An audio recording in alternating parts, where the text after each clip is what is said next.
Rapport de la Fédération Galactique, 10 janvier 2023.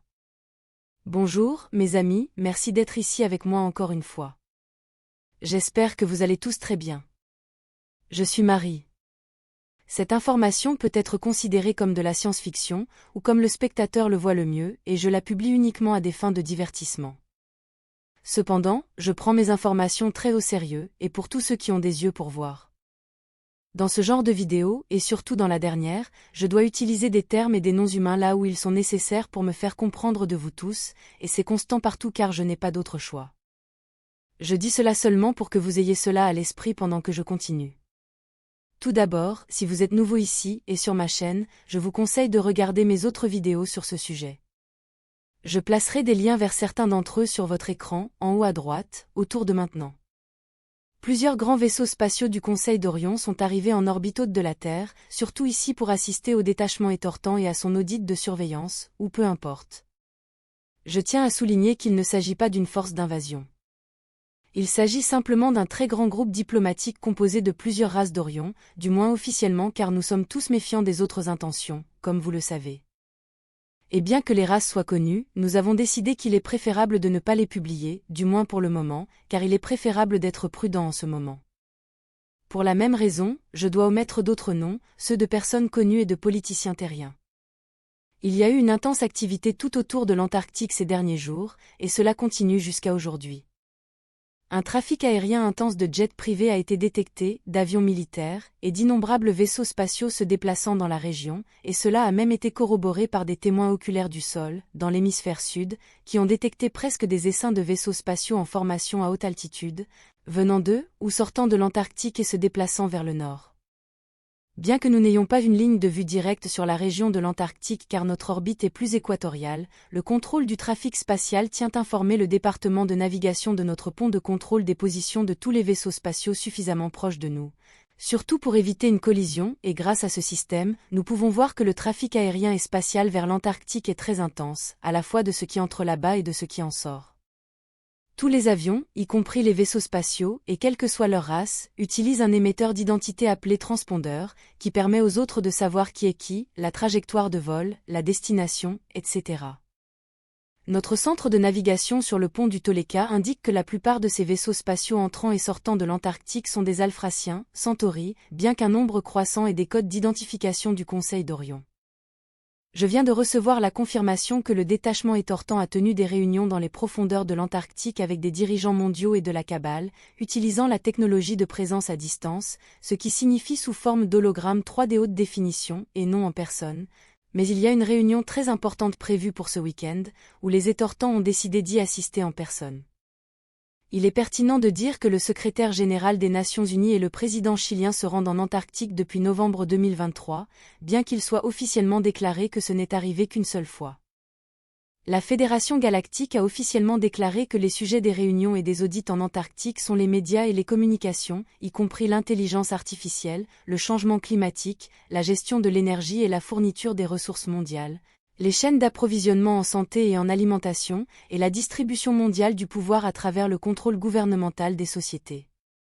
De plus, le détachement étortant qui représente la Fédération Galactique supérieure, qui que cela puisse être, car personne ne sait et personne ne le dit, demande systématiquement des réunions avec les représentants de chaque race stellaire qui se trouve en orbite terrestre en ce moment, tous ont accepté.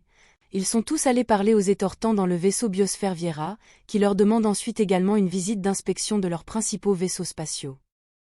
Ces visites d'inspection étortantes ont lieu depuis le 3 janvier et jusqu'à présent, seule une race stellaire a refusé de les rencontrer, les Urma. Le détachement étortant a maintenant demandé à plusieurs reprises au roi Rour du peuple Urma d'assister à des réunions avec eux dans le vaisseau Biosphère Viera, et pour une visite d'inspection officielle de leur vaisseau mère, Avian One, par un représentant de la Fédération Galactique.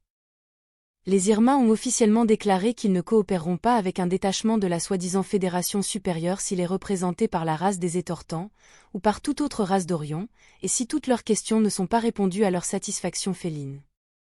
Ces questions incluent qui leur envoie les étortants, pour quelles raisons, et qui ils sont, ainsi que où et comment ils peuvent leur parler directement.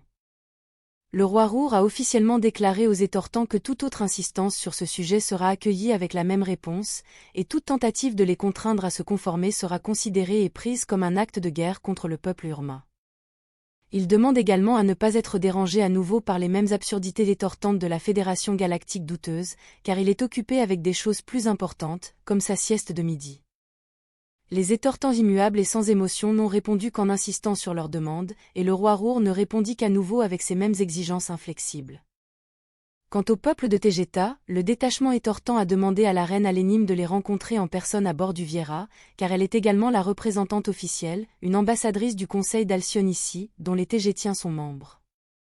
La reine Alénime a officiellement déclaré qu'elle ne participerait pas à ces réunions en personne, et ne les rejoindrait pas non plus par présence à distance, et ne considérerait d'y assister que par une vidéoconférence bidirectionnelle, à travers des écrans et un système fabriqué par les humains. Et seulement après avoir atteint un consensus avec ses collègues du Conseil d'Alcyon, à bord du vaisseau spatial Toleka. Jusqu'à présent, lorsque j'écris ce rapport le matin du 10 janvier, le détachement étortant n'a pas encore répondu à Alénime, et ils n'ont pas non plus demandé une visite d'inspection à bord du vaisseau spatial Toleka.